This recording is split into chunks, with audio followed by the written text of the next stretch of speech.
All right, it is Thursday evening here in Off the Ball, so as always we talk to John Giles. Evening, John.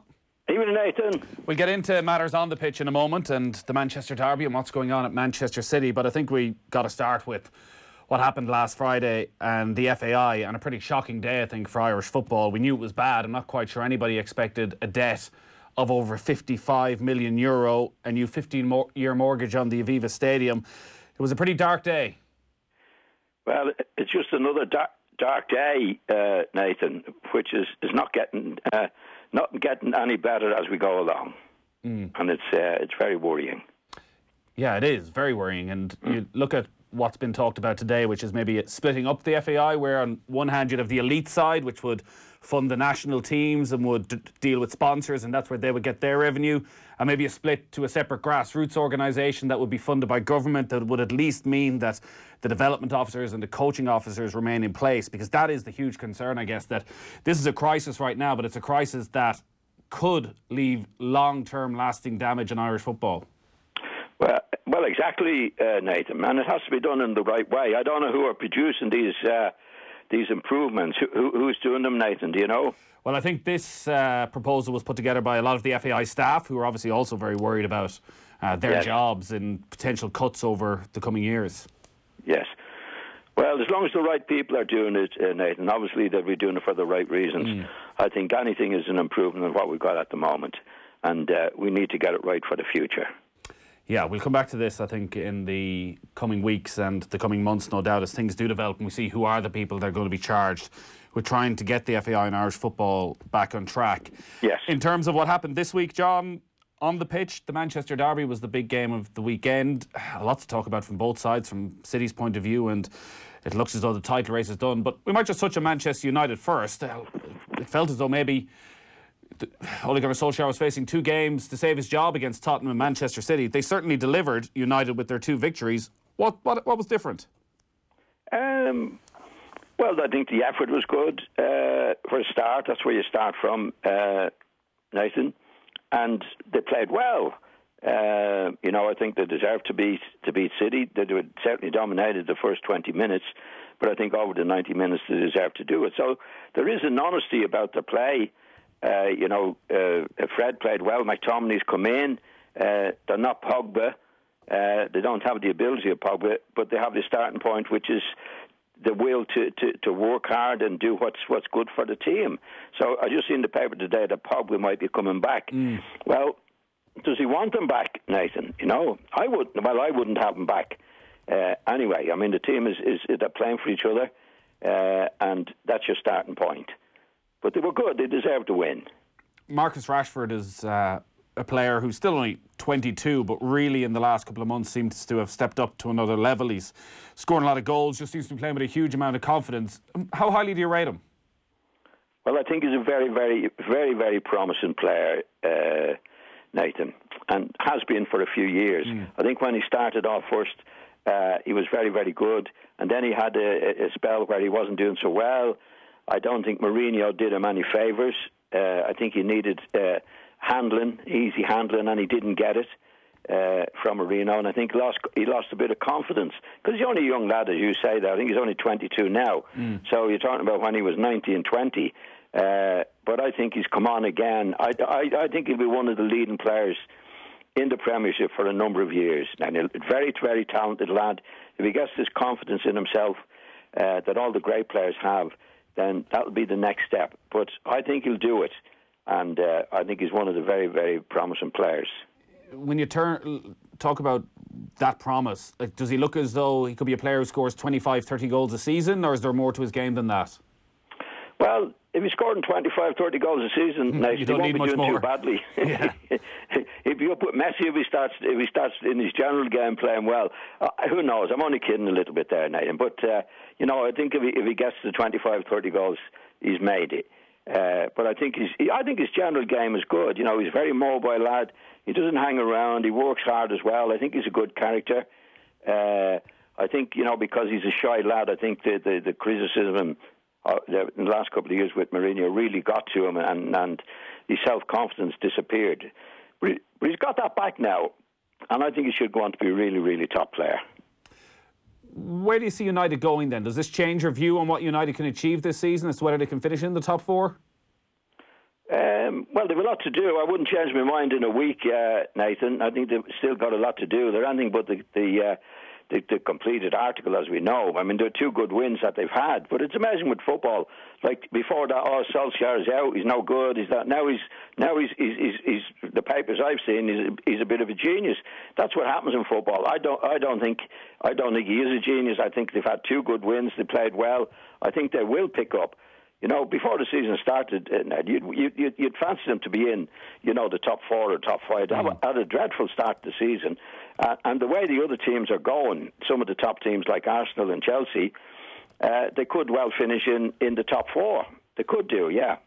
They played all the other teams in the top 6 and they haven't lost to any of them. They've had some big victories in there against the likes of Manchester City. They've beaten Leicester. They drew with Liverpool already this season. They're the only team to take points off Liverpool in the Premier League so far, Manchester United. But they've struggled. It's only a couple of weeks ago since Sheffield United played them off the park for an hour. Does that suggest anything in terms of their mentality, that in big games they can get up, but when it is a team in the bottom half of the table, they just can't seem to get it together? Well, that's a bigger problem than not doing it against the top teams, Ned. In other words, they can do it. Why aren't they doing it against the lesser teams, what we regard as lesser teams? That's just an attitude of going out onto the pitch, because when they're playing against the top teams, they know they have to do it, and against the lesser teams, obviously think, well, an easy day today. It's consistency that makes a team. If you're going to be consistent performance, then you're a real team. I mean, if you look at Liverpool at the moment, they're extraordinary the way they're playing. I mean, they know that they're an established team. They've got terrific players, but there's nothing taken for granted. When they play against a lesser team, they're giving them a hiding. And Manchester United have the players, and when they're playing against the likes of Bournemouth and the lesser teams, they're by far the better players. But you have to do the stuff. You have to do your stuff when you're there. And it's a fault in the team that can raise their game, as they say. The top teams raise their game every week. And that's what Manchester United have to do. Not beat the top teams and doing well against the top teams and then going against the lesser teams. That's an attitude that, well, it's complacency, Nathan. And you don't get that in top teams. Talking of top teams, we thought that Manchester City were one, and they certainly were over the last couple of seasons, 198 points over 2 seasons. They've lost 4 games already now this season. Is it injuries? Is it lack of investment? Is it a wearing down from Pep Guardiola, that he's just too intense for too long and the players can't stick it? What do you put it down to? Well, I wouldn't put it down to Guardiola being too intense. I mean, that's the way he's worked, I think, since he's been in football. I think it happens, Nathan, that players can go over the top within the season. They've lost company. David Silva says he's going to retire at the end of the season. De Bruyne is not playing as well as he can play. So that's about 4 players that are not doing their stuff like they were last season. Because once one season is finished, it's finished, Nathan. It doesn't mean anything starting the next season. Manchester City have won it 2 years on the bounce. And that will, I think, to win and go and do it again, does sometimes drift away. You can't put your finger on it. I'm trying to put my finger with the players that they have who've done it over the last 2 years are not doing it this year. And I mean, I go my slight experience. In '69, we won the league with Leeds. It took us about 8 matches to get going again the next season, Nathan. It's right. Because you've just come off that heavy run to win it, and you've got to pick up. You can't. Like when it comes to the last 10 matches, and you're going for the what was then the league, then you pick it up and you really have to go for it. But the first season, the next season starts around very, very quickly again, and you don't quite have that to go again. So I'm only giving you what could happen, and certainly some of the players are not doing it the way they have done it last year. Is it potentially a lack of leadership when Vincent Kompany leaves, that you expect other players to step up, and sometimes that just doesn't happen? Well, that can be a cause, but I wouldn't put it down to that. I mean, they've got a lot of leaders on the pitch and have had a lot of leaders at the club. I mean, if you go back in Kompany last year, Kompany only played about 12 matches altogether, Nathan. Now, he played in the very, very important matches coming near the end, but they were picking up points when he wasn't playing as well. So, there are a lot of leaders in that team, De Bruyne, David Silva, quite a few. Fernandinho. There's a lot of players who are. There's not one player that leads the team when you're going for the what's now the Premiership, Nathan. You have to have a few leaders to do it.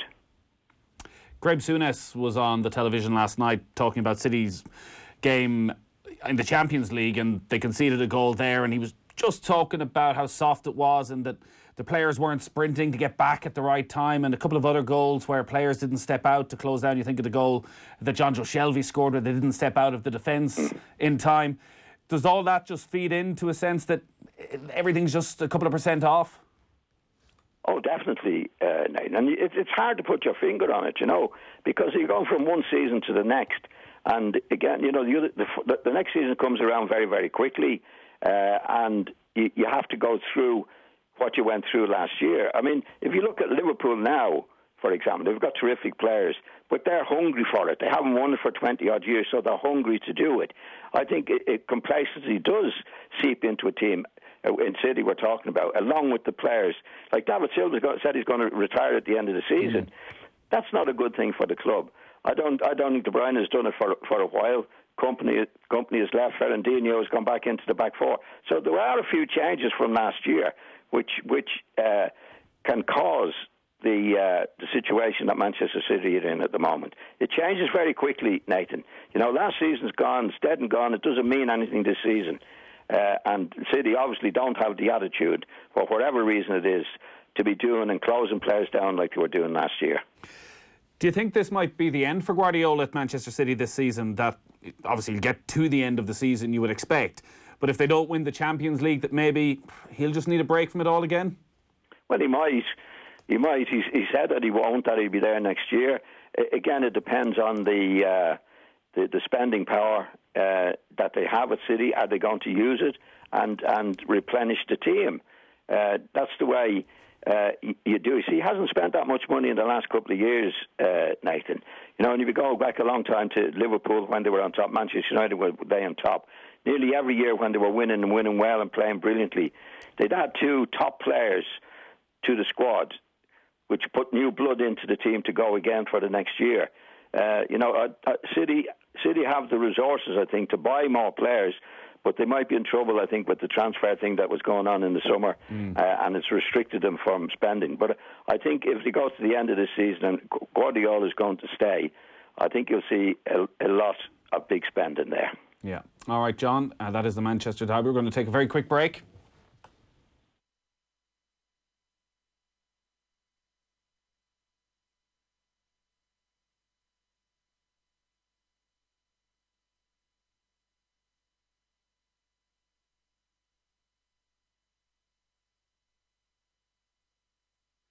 You're welcome back. John Giles is still on the line. We were just talking about Manchester City. They go to Arsenal at the weekend in one of our live matches here on Off the Ball on Sunday. That's a 4:30 kickoff at the Emirates. It looks as though Freddie Ljungberg is still going to be in charge of Arsenal for that game.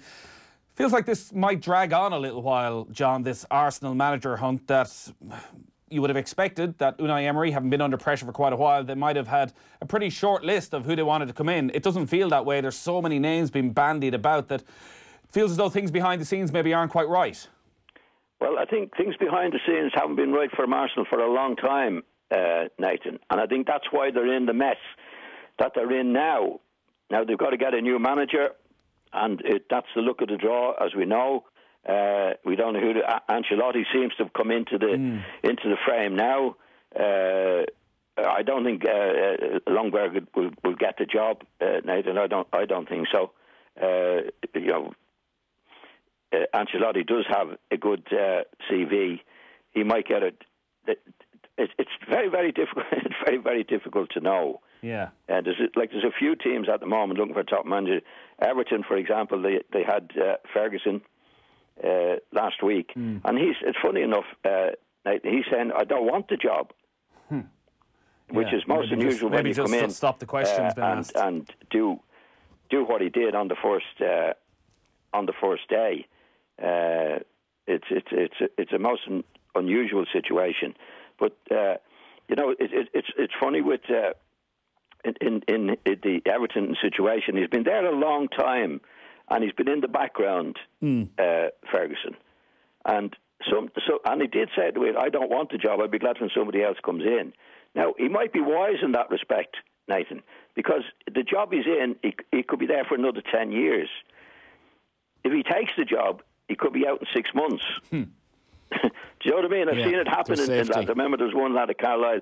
He'd been there for 30 years as the lad who was the second in command, and the manager got sacked, and he was forced into the job in Carlisle, and he was sacked within 4 months. So the 30 years that he had before, he didn't want the job. He knew what it was about, and I think Ferguson might be of the same opinion, to be quite honest. Would you look at Ferguson, and it's only one game, but you could see what it meant to him when Everton scored those goals against Chelsea. Would you look at him in a similar way that you would have looked at Solskjaer going in at Manchester United, that while there may be an initial bounce over the first few weeks and months, that really you can't expect it to last, that they need to look elsewhere for somebody with a bit more experience? Yeah, well, it's difficult to know. I mean, you're exactly right. I mean, the enthusiasm he showed, a bit over the top, in my opinion, at times, but that's by the way. He's hugging everybody around the place. And he did lift and the crowd, because he was a hero when he played there. And I think he does feel an affection and that to Everton. So the fans could relate to that, Nathan, which is good. But will it last? You know what I mean? I definitely heard him saying that. No, I hope we get a new manager in. It wasn't like most of the lads who were looking for the job saying, well, I'd be delighted to take it and it's an honour for me and all the various things they do. He didn't say that. He said, I hope they get a new manager in. So I think he's wise enough to know I could be in this job say he comes in, I think they'd give him the job till the end of the season. Right? Now, if he doesn't do the job, Nathan, he'd be sacked. And he can't go back to his other job where he's secure for a long time, you know? Does that make sense? Yeah, I guess it depends on his personality and whether he feels he's ready to take that risk and step up and try and make a success of it. Yeah, but he didn't make those sounds last weekend, you know what I'm saying? Normally when lads are doing that, they say, yeah, I'd love to take over, this is my club, and he wasn't saying that. He said, no, I hope we get a new manager in quickly, you know? So it's hard to know, Nate. He definitely gave them a bounce on his first match because obviously he's Everton through and through, and the crowd could relate to that, and obviously got the best out of the players. Do you look at whether he wants the job, whether he really wants the job or not? I don't know, because he wasn't making the right sounds last week for lads who were in that position who do want the job. Do you look at that Everton squad and think the right manager could get a whole lot more out of them, because they're flattered to deceive for years and years at this stage? It's just been a constant churn of managers. They've spent a huge amount of money, but nothing has ever really clicked. Like, is there a nucleus of quality players there that they could push for a top 6 finish, or whoever comes in, is it another complete overhaul again that's needed? No, I think there's something there, Nathan. You know, I think if they did bring in the right man to do the job, they definitely would be challenging for the top 6. Now, whether they would get into it or not, but let's put it this way, they'd be an awful lot better off than they are now, you know, in the position that they're in. They just spent a lot of money, but, you know, obviously they haven't had the right way. Again, they might have the director of football who's bringing the players in and not the manager. We don't know, Nathan, but they're certainly, Everton are a big club, and they're certainly not in the position that they should be in with the support they have and the history that they have at that club. It's incredible how all these clubs go through the cycle of wanting a former player, a former great, somebody who knows the dressing room. And I was at a game with Gary Breen last weekend, and he was getting incensed by the talk at Arsenal that it should be Arteta or Vieira, somebody that knows the club. Do you think there is a value to that? Somebody who's been at the club, even if they are gone for 10, 15 years, that clubs have something that is intrinsically different to everybody else, that if you haven't been there, you don't quite know it, and it gives you maybe an extra 5% advantage than an outsider coming in? Well, it wouldn't be more than 5%, Nathan. I've never seen it be more than a 5% advantage, because times change. You don't go back. You can't go back to the different players, a different situation. Everything changes. It's all about, again, good management and getting good players in. It doesn't have to be an ex-player.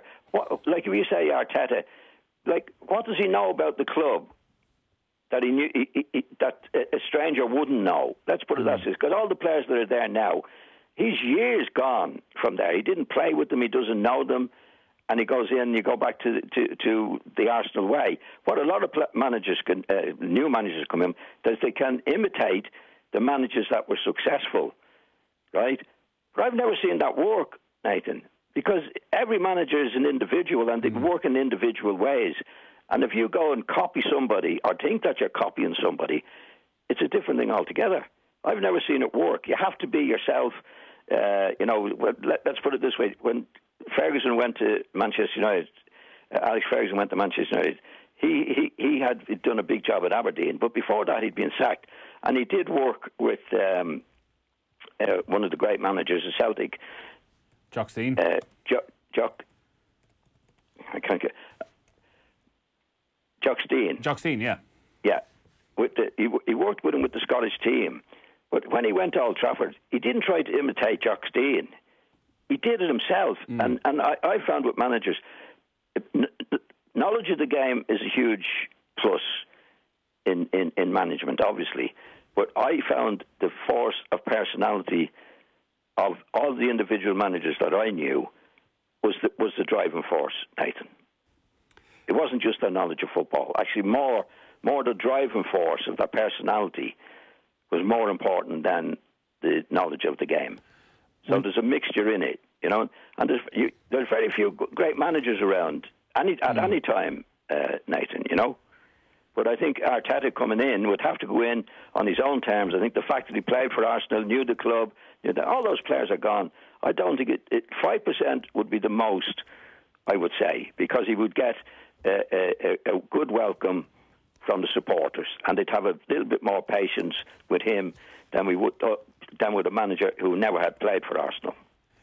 Well, talking of great managers, Jurgen Klopp is probably heading in that direction if he can lead Liverpool to this Premier League title. They're 14 points clear now of Manchester City, still 8 clear of Leicester City. They've had back-to-back wins this week, a couple of clean sheets as well against Bournemouth and against Red Bull Salzburg during the week to win that group and head into the knockout stages again.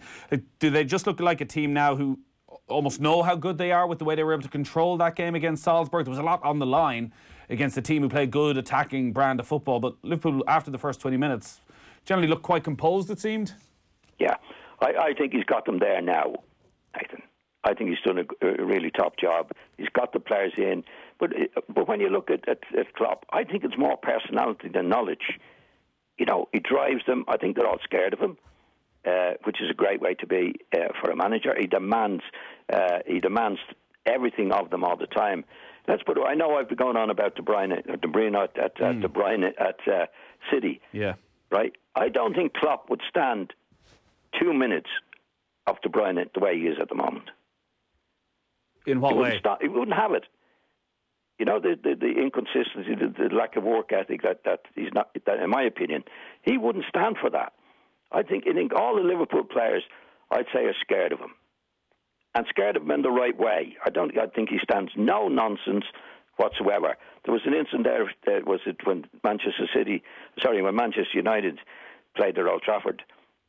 It might have been last season, but he was subbing him, and he walked right past him near the sideline. Yeah. And he pulled him back. Grabbed him. Yeah. Told him to come back. And Betty said, "What do you think you're doing?" And you could see Henderson. He was captain, and he missed the captain and that. But he soon put his arm around him. Around Klopp. You could see, like that. Now a lot of managers would let that go. He's been subbed. Okay, he's not in the best mood. I don't think he'd stand for any nonsense whatsoever from anybody at that club, and that's a great thing to have as a manager. They are obviously frightened of him in the right way, then, because definitely. When you get a group of players, and he's got like 18 players, maybe 20 players, Nathan, you can't please them all. You can't please them all. So what a lot of the great managers, whether I worked under Klopp for only 44 days, he wasn't a great manager with us, but he had this personality thing, Nathan. I didn't get on with him at all, but strangely enough, I wanted to please him, and I didn't like him, But he had this character, or whatever it is about him as a character. He treated everybody the same, badly. That's the way. Some of the great managers, they'd rather you be scared of them and loving them. Yeah. I mean, if you go back to Liverpool when they were changing managers over the years, right? After Shankly, and it was what's the lad's name? Bob Paisley. No, Roy Paisley. Evans. Roy Evans. Sorry, after Evans. Yeah, Roy Evans. Yeah. Roy Evans. The players, the Liverpool players, apparently loved Roy Evans. Right? He didn't win anything, Nathan. No. They weren't that keen on Bob Paisley, apparently. They weren't that keen on Shankly in many ways. But they were scared of them, scared of them in a certain way. Yeah. But you'd rather, what they say is rather have your respect than your love. Well, that's the thing that goes. And I think Klopp has that in abundance. He is in charge of all of them. He makes changes. You remember last week? Now, I know they might say, oh, okay, you have to make changes. You have big players out. Right? You never hear them complaining about it. No, but also the impact of the players who've come in over the last week, and Oxlade-Chamberlain, Shaqiri and Keita. Yeah. Well, that's where he's done a great job, is to get that panel in, Nathan. That's what the big job he's done. Like, he's got Shaqiri, and he's got all the other players that are not in the top team that can come in. Like, he's about, 17, 18 top players now that can come in and do the job. And he was brave there a couple of weeks ago. Remember, he rested the players in the Everton derby, the Merseyside derby, yeah. Derby. The one that Everton, Liverpool beat them, what was it, 4-1? Yeah, 5-2 in the end, yeah. Right, that was a big match for him. That was a derby match. And he left out two or three of the main players. That's management. That's courage to do, and confidence in the players that he's got in the squad. A lot of managers wouldn't do that. They'd have to go, no, I have to go up my top team tonight. So that's how good he is in doing what he does. He doesn't have to apologise for these players. I think if they came to him and said, look, this is what I'm doing, that's the end of it. And in fact, I don't think they'd even go and see him, Nathan. Yeah. And we've spoken a lot about Liverpool over the last couple of years, and you used the line quite a lot that it was a one-trick pony, but it was a bloody good trick. Yeah. Do you still feel that, or do you look at them now slightly differently? Has he added another dimension to bring them to this level where they're arguably the best team in Europe right now? I know it sounds odd, and I don't mean it in a bad way when I said a one-trick pony, but a very, very good trick. I still think the same was like that, except that he's got better and better players, Nathan, which is a credit to him to get those players into the club. 90% of the job is getting the right players into the club. I've always said that. And he has got the right players into the club. Now he manages them, but he manages them in a big way that, off the field I'm talking about. Like, I don't think he's a great tactical man, but I think he's a man that demands the best of them. He's got terrific players in the club. He doesn't stand any nonsense from anybody. They've got to give their best every time they play. And that is brilliant management.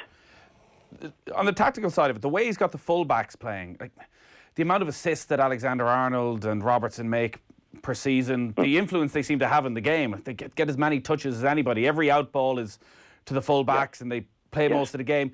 Like, is that something that he's done differently than other managers have done and maybe found a weakness? No, what he's done brilliantly there. Robertson, they got in, is a terrific player. Alexander is a terrific player, especially doing what he does. Right? If you pick the two full-backs from West Ham, for example, they wouldn't be creating those chances.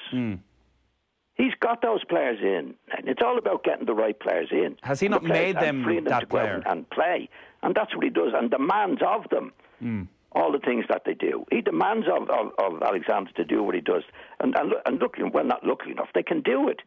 But you could go to West Ham and have the two fullbacks they have. I don't know who they are even, and demand it of them, but they wouldn't be able to do it. Like it's like getting Salah in the team, getting Firmani in the team. Getting Sane into the team. They're great players, but he got them in, and he's made the most of them as well. He doesn't mess around with any of them. Salah, if he's not playing well, is off. He's off the pitch. You know what I mean? He respects them, but only if they're doing their job. Yeah. A lot of managers say, no, he's a great player for me, I won't do this, it's a bit tough on him and that. He doesn't care about that. John, which is right. That's where all managers should be. Yeah. So he doesn't. I mean, if he's doing what he's doing, which is getting great players in and managing them the way he does, he doesn't have to be tactically brilliant, Nathan. Yeah, well, you know, they do. He has them in there. You're going to try. You're going to go. You're going to do this. You don't worry about the opposition. That's it. That's brilliant, brilliant stuff. And when I say 1-3 corner great talk, I don't mean it in a derogatory sense at all. Yeah. Well, it's certainly working for them so far, John. Great stuff as always. We'll talk to you next Thursday. Okay, Nathan. Thanks. Thanks, John.